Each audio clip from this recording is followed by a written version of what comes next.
Hello à tous et bienvenue sur votre chaîne d'actualité du foot. Très heureux de vous retrouver pour cette nouvelle vidéo, dans laquelle nous allons parler premièrement de l'humiliation qu'a subi une fois de plus le FC Barcelone ce mercredi soir sur la pelouse du Rayo Vallecano, défaite 2-1, pour le compte de la 31e journée de Liga. Ensuite nous terminerons cette vidéo avec les toutes dernières révélations dans le dossier de comeback de Lionel Andrés Messi au FC Barcelone. Avant juste de commencer, je t'invite à t'abonner si c'est la première fois que tu nous suis, et d'activer la cloche de notification, afin d'être à la une de toutes nos vidéos actualités comme celle-ci, qui te parle des joueurs du FC Barcelone, et t'informe sur les dernières actualités mercato du club Blaugrana. N'oublie pas de liker et commenter la vidéo aussi, pour qu'elle soit plus accessible au plus grand nombre de fans et supporters du Barça. Si c'est fait, alors allons-y. Tout d'abord, je tiens à féliciter Robert Lewandowski pour cet unique but de la rencontre, qui sur le plan individuel le fera du bien, et même ce fameux but refusé par la VAR à la 41e minute de jeu, qui moi personnellement je trouve qu'il y a but sur cette action, car il n'y avait pas du tout hors-jeu, puisque Lewandowski était tout juste sur la ligne. Dommage que ce but a été refusé, mais sur l'ensemble du match, c'est très insuffisant pour tout ce qu'on attend de lui, et pas seulement de lui, mais de toute l'équipe du Barça. De jour en jour, je deviens de plus en plus confus. Tantôt on a l'impression que ça a l'air d'aller mieux, aussitôt c'est du désastre total. Avant je mettais toute la faute à Xavi pour ses choix tactiques, certes il a sa part de responsabilité, mais finalement je suis convaincu qu'il manque terriblement quelque chose dans cet effectif, pour qu'on puisse enchaîner des victoires et avoir une constance sur le long terme. Avant on disait que Sergio Busquets est vieux, et qu'il n'est plus à la hauteur, et que Xavi doit placer les jeunes au cœur du jeu pour mieux faire bouger les choses. Voilà dans ce match, il nous positionne De Jong, Pedri et Gavi, ce trio au milieu de terrain, face à une équipe qui est 9e du classement, et ils nous foutent finalement le bordel. Ils n'ont pas du tout été au niveau. Les milieux et défenseurs de Rayo les ont tous bouffés. Pas d'intensité dans le jeu, pas de rythme, on avait l'impression qu'ils n'arrivaient pas à se retrouver, des étrangers les unes pour les autres. Franchement je vous dis la vérité, c'est en regardant ce match que je me suis rendu compte de l'importance d'avoir le vétéran Sergio Busquets comme sentinelle dans ce cœur du jeu. Sans lui, cette jeunesse ne se retrouve pas dans le jeu. Ils perdent leurs repères, malgré leur génie et talent fou qu'ils ont. Je comprends maintenant pourquoi Xavi et le président Joan Laporta réitèrent et insistent chaque fois de rallonger le bail de Busquets. Parce qu'il a encore beaucoup à offrir à cette jeunesse avant de partir. Quand par exemple Xavi met Frenkie de Jong comme numéro 6 devant la défense, il n'y arrive pas du tout. C'est compliqué pour lui. Certes, De Jong est très fort et personnellement, je ne doute pas de cela, ni d'ailleurs des talents fous de Pedri et Gavi, mais tu sens vraiment en analysant ce match, qu'ils ont manqué de leader, quelqu'un pour les guider. Et cette personne-là c'est Busquets à mon humble avis. Les deux buts encaissés sont venus en partie à cause des erreurs des milieux de terrain. Un à cause de Pablo Gavi, et l'autre à cause d'une perte de balle de De Jong si je m'en souviens bien. Et une fois de plus, Xavi répète encore les mêmes erreurs en mettant Marcos Alonso en défense centrale comme le dimanche passé face à l'Atlético Madrid. Et il était encore une fois de plus très nul comme à son habitude.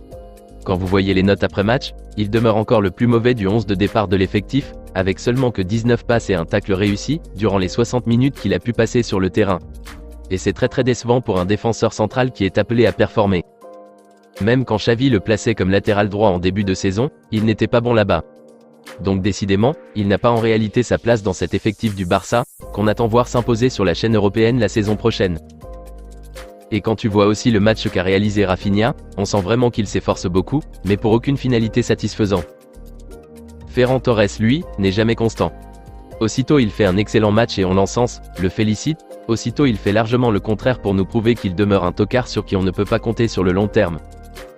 Donc bref, la direction catalane et le coach Xavi Hernandez devront faire un grand ménage cet été, afin de vendre ou prêter les joueurs qui ne sont pas au top à l'exemple de Marcos Alonso, Ferran Torres et autres, et recruter d'autres joueurs capables d'être au top à leur poste, pour que les choses aillent mieux la saison prochaine, car on en a marre de voir tous ces désordres à chaque fois. En tout cas dites-moi dans les commentaires, ce que vous aviez pensé de cette prestation dégueulasse qu'on a pu assister ce mercredi soir face à une excellente équipe de Rayo Vallecano. Et selon vous, trouvez-vous aussi que Sergio Busquets a énormément manqué dans cette rencontre, d'où ce déséquilibre au milieu de terrain? Rendez-vous dans les commentaires. Nous terminons cette vidéo avec les dernières révélations dans le dossier de comeback de Lionel Messi au FC Barcelone. Les médias espagnols nous apportent en ce début de semaine, des nouvelles très intéressantes et géniales, concernant le dossier de retour de Léo Messi au Barça. Après la confrontation du club parisien contre le dernier du classement, je veux parler d'Angers ce vendredi 21 avril dernier, les dirigeants du PSG, plus précisément le coach Christophe Galtier, ont accordé un repos pour ses joueurs. Une occasion idéale qu'a bien profité le génie argentin, qui s'est rendu à sa maison de Barcelone, pour se ressourcer et passer du bon temps avec ses anciens coéquipiers et vieux potes Sergio Busquets et Jordi Alba, qui d'ailleurs deviendront bientôt ses nouveaux coéquipiers. D'après la presse catalane, Léo Messi a invité à dîner ses deux amis proches de Barcelone pour échanger et passer d'agréables moments entre amis. Mais il est fort probable que l'un des sujets qu'ils ont eu à aborder, a forcément porté sur l'immense aide et amélioration que son retour apportera à cet effectif actuel de Xavi. Et si on se souvient très bien, c'est la deuxième fois consécutive cette année, que Léo Messi rentre à Barcelone et passe du temps avec ses vieux cadres du Barça. La dernière fois, ils étaient tous ensemble avec leurs femmes respectives et d'autres amis, mais cette fois-ci ils étaient eux tout seuls. Des rencontres qui accentuent fortement l'arrivée du GOAT argentin cet été dans l'esprit des fans et supporters catalans. Et une des révélations qui m'a le plus enjaillé, et m'a le plus convaincu finalement à 200% de l'arrivée de Messi au Barça, c'est un post qu'a fait, le tout célèbre journaliste espagnol Gérard Romero, qui est toujours à la une des dernières infos autour des dossiers tsunamiques de la direction catalane. Il a affirmé que Léo Messi a débarqué à Barcelone, en emportant 15 valises avec lui. 15 valises pour faire quoi? C'est la question que je me suis posée. Passer un simple week-end à Barcelone avec 15 valises? Il a utilisé combien d'habits, pour prévoir apporter autant de valises avec lui? Donc c'est très clair et limpide, que ce n'est pas du tout pour ce voyage seul qu'il a emporté tout ça, mais plutôt il a commencé par anticiper son retour dans sa maison à Barcelone pour la saison prochaine. Probablement que c'était les affaires de lui et de sa famille qui étaient dans ses valises ramenées de Paris.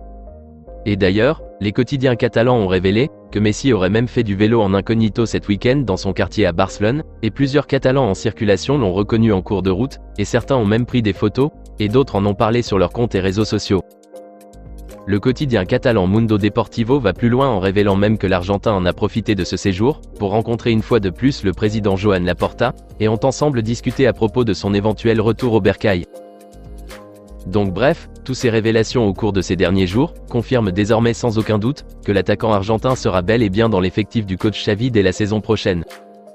Aujourd'hui, on est tous conscients que le Barça a véritablement besoin d'un meneur de jeu, capable d'orienter le jeu et créer assez d'occasions de but, pour permettre à un certain Robert Lewandowski, qui peine à marquer ces derniers temps, de retrouver amplement le goût du filet comme nous l'avions tous connu au Bayern Munich.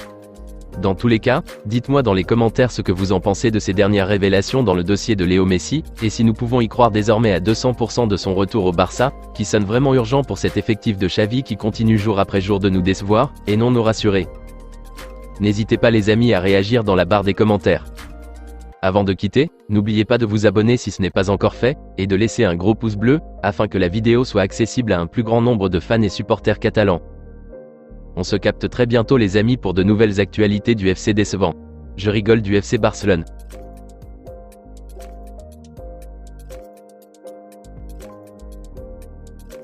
Affaire à suivre.